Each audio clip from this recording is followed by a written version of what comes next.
अभी जो है मैं ये सखी वन स्टॉप सेंटर बांडीपुरा पहुंच गई हूँ।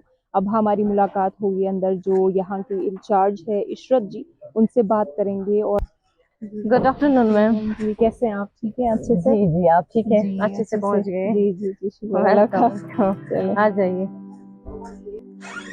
आइए मैम।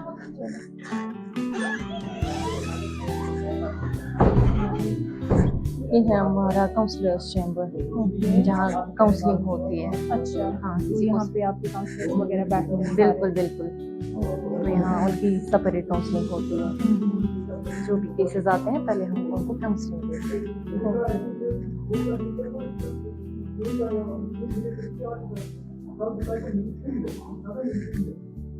हैं। हाँ, आप आइए। ये है ऑफिस यहाँ का, जहाँ हम बैठते हैं।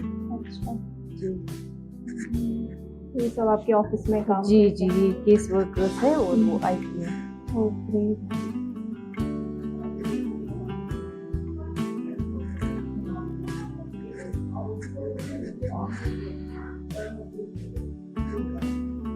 आ जाइए।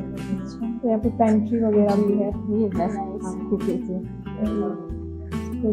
अच्छी फैसिलिटी है। इस साइड से वॉशरूम। वॉशरूम आइए।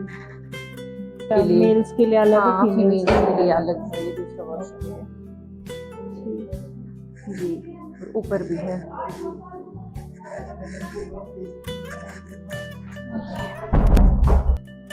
इसके बाद ये है हाँ one place Solutions. One stop centre इसकी services. Okay medical aid police legal assistant हाँ, लीगल साइट।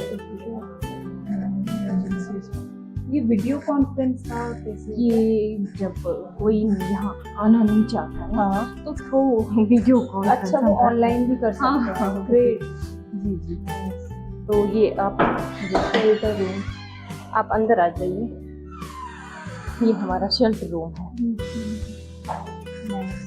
अच्छा अगर कोई डिस्ट्रेस है तो वो यहाँ रह सकते हैं? शेल्टर के लिए ओके हम शेल्टर भी दे सकते हैं मैक्सिमम 5 डेज। हाँ, ये हमारा और उनका फूड वगैरह का जो भी सारा ये सब ये हम उठाते हैं जी।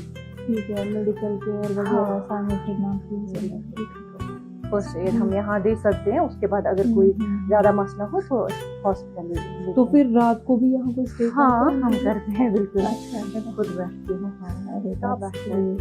नाइस।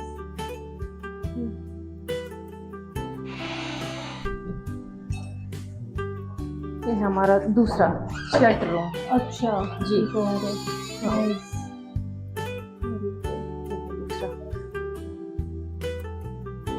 क्योंकि हम एट ए टाइम 5 लेडीज को रख सकते अच्छा हैं। उतनी कैपेसिटी हाँ, है? होनी चाहिए बिल्कुल, वो है। तो वही ऑन एन एवरेज तो हाँ। उतना ही मुझे लगता है ये सफिशिएंट है फिलहाल के लिए। फिलहाल के लिए। यहाँ पे भी है हमारे वॉशरूम वॉशरूम सेपरेट है, मेल्स के लिए, फीमेल्स के लिए। आप देख सकते हैं। ये है एक। तो अब जो लोग फिर यहाँ जिनको आप शेल्टर देते हैं जी, उनका फूड वगैरह का कैसे करते हैं? बिल्कुल, उसके लिए सेपरेट से बनाया गया है मेन्यू उनका। तो चन्ना लगा के है, उसी हिसाब से उनको डाइट दी जाती है। Great, nice. तो ये अपने आप में ही एक वो पूरा इंस्टीट्यूट है, हॉस्पिटल भी है, सब कुछ यहाँ पे। जी जी। ठीक है।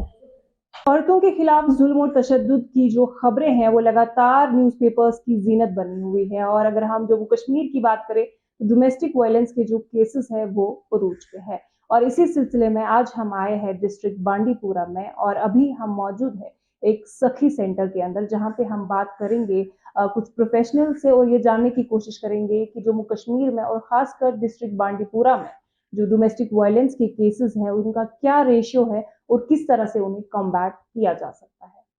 हमारे साथ अभी मौजूद है सेंटर एडमिनिस्ट्रेटर इशरत अयूब जी, जिनसे हम बात करेंगे और जानने की कोशिश करेंगे कि आखिर ये जो सखी सेंटर है ये किस चीज से डील करता है और इसका जो मेन फीचर है यानी कि विमेन रिलेटेड जो भी केसेस है, जो भी इश्यूज होते हैं, किस तरह से ये उनको टैकल करते हैं। तो ये वन स्टॉप सेंटर जो है ये हर एक डिस्ट्रिक्ट में देखा जाता है आजकल।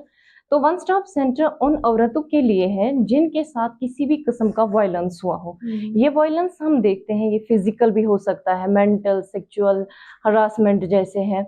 तो यहाँ वन स्टॉप सेंटर में उन औरतों के लिए बहुत सारी फैसिलिटीज अवेलेबल है।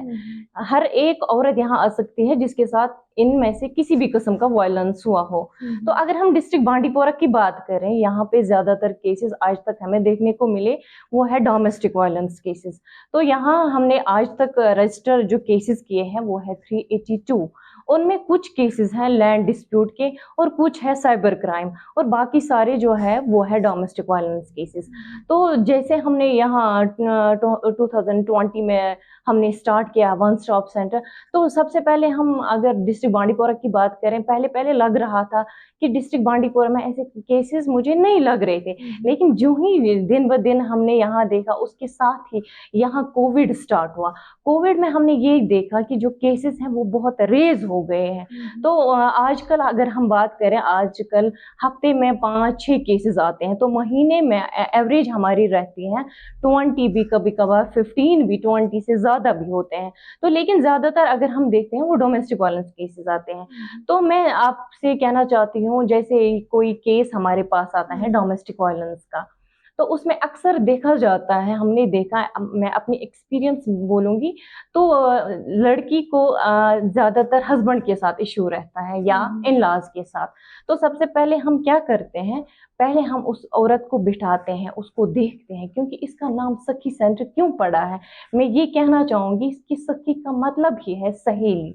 कि उसे इससे वन स्टॉप सेंटर से पहले अगर हम देखते हैं कोर्ट भी है या पुलिस स्टेशन भी है, इसकी जरूरत क्यों पड़ी, आखिर इसकी जरूरत क्यों पड़ी और ये औरतों के लिए क्यों बनाया गया। हम देखते हैं कि हमारे समाज में आज भी ऐसी औरतें हैं जो कि डरती है, अगर उनके साथ कोई भी जुल्म होता है वो हिचकिचाती है। कहीं अगर हमने बाहर कदम रखा, हम पुलिस स्टेशन जाते हैं या कोर्ट जाते हैं, वहां हमसे क्वेश्चन पूछेंगे, हम कैसे रिएक्ट करेंगे।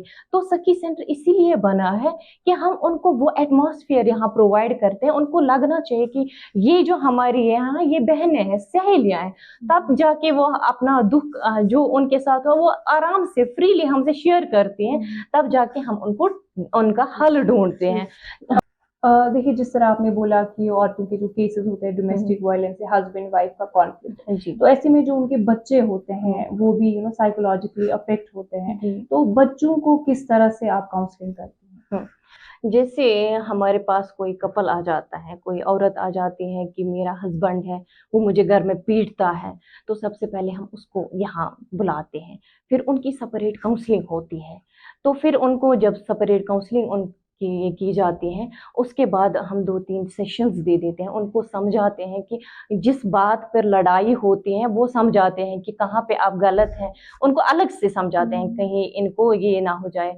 तो उनको समझाते हैं कि जो आप ये कर रहे हैं अगर वो गलत है उसको किस तरह से ठीक करना है।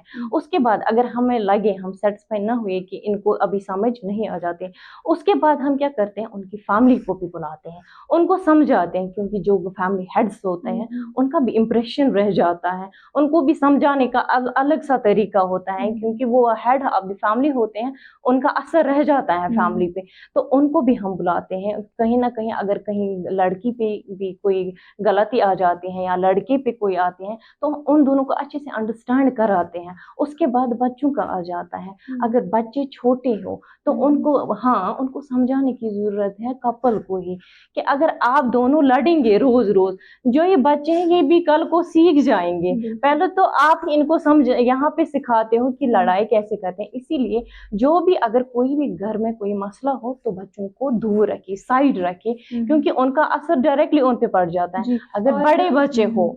और अगर कुछ केसेस ऐसे हैं जिसमें लीगलिटीज की बात होती है, जैसे डिवोर्स है या बाकी प्रॉपर्टी राइट्स है, तो उनको किस तरह से हैंडल किया जाए? हाँ बिल्कुल, अगर किसी केस में कोई हमें लगे कि इसमें काउंसलिंग से कुछ नहीं हो सकता, ये बाहर है, फिर हम उनको भेज देते हैं कोर्ट। वहां पे हमारा अपना वकील होता है, तो जिस नवियत का केस हो जाता है वो तो वहीं पे देखे जाते हैं। हाँ, अगर लैंड डिस्प्यूट की बात की जाए तो हम उनको जिस डिपार्टमेंट में भेजना होता है, जैसे रेवेन्यू में, तो हम डायरेक्टली उनसे कांटेक्ट करके उनको वो करा देते हैं। जी। ये हमारे पास बुक है ज्यूरिंग कोविड-19। तो हमने ये बुक डोमेस्टिक वायलेंस पे लिखी है। इसमें ये देखा गया है कि किस किस एरिया में कितने केसेस डोमेस्टिक वायलेंस के है। तो ये बुक जो है ये श्री राम अथवाले साहब ने उन दिनों 8 अक्टूबर 2021 में रिलीज की है। तो हमारी कोशिश यही रहती है कि डिस्ट्रिक्ट बांडीपोरा में जो भी औरतें हैं उन तक ये मैसेज आए कि अगर उनके साथ किसी भी किस्म का वायलेंस होता है तो वो यहाँ आए। तो हम उनका जो भी मसला होगा वो हल करने की कोशिश करेंगे। तो उसके साथ ये हमारा एल्बम है। इसमें ये कुछ फोटोग्राफ्स हम दिखाना चाहते हैं कि हमने कहाँ कहाँ से अवेयरनेस की है कॉलेज स्टूडेंट्स के साथ या ICDS वर्कर्स के साथ। ये आप देख लीजिए। आपके जो यहाँ पे काउंसलिंग सेशंस होते हैं, आपके पास जी। साइकोलॉजिस्ट है, तो क्या वो प्रॉपर्ली ट्रेंड होते हैं? बिल्कुल, बिल्कुल, वो ट्रेंड होते हैं जो हमारे पास होती है। मैं अपनी काउंसलर की बात करूँगी, वो बिल्कुल प्रोफ़ेशनल हैं, ट्रेंड हैं। जो भी केसेज़ आते हैं, उनको सेपरेट काउंसलिंग दी जाती है, वो उनको अच्छे से समझाती हैं कि तो उससे हमारा सब कुछ ठीक हो जाता है, हल हो जाता है। जी। हमने अभी इशरत अयूब से बात की, जिन्होंने हमें इन्फॉर्मेशन दी कि किस तरह से डोमेस्टिक वायलेंस के केसेस बढ़ रहे हैं, लेकिन वो होपफुल भी हैं कि जिस तरह से ये लोग यहाँ पे सेटअप इन्होंने किया है, सखी सेंटर है, यहाँ पे साइकोलॉजिस्ट है, यहाँ पे काउंसलिंग हो रही है और किस तरह से औरतों को मदद फराहम की जा रही है, तो ये अंदाज़ा लगाया जा सकता है कि शायद आने वाले वक्त में डोमेस्टिक वायलेंस के जो केसेस हैं, वो शायद कम हो जाएंगे। अब ये जो सखी सेंटर है, इसकी अगर हम बात करें तो यहाँ का जो स्टाफ है वो फुली ट्रेन्ड है, उन सबके पास डिग्रीज हैं और उसके बाद ही इन्होंने ये सखी सेंटर इस्टेब्लिश किया है। जब भी हम डोमेस्टिक वायलेंस की बात करते हैं तो हमें लगता है कि बहुत कॉन्फिडेंशियल बात है, जो कि है, और हम नहीं चाहते कि सबको मालूम हो। लेकिन मैं ऑडियंस को ये बताना चाहूंगी कि अगर कोई भी इंसान अफेक्टेड है डोमेस्टिक वायलेंस से, वो सखी सेंटर आ सकता है, क्योंकि यहाँ पे आपके जो केसेस है वो कम्प्लीटली कॉन्फिडेंशियल रहते हैं।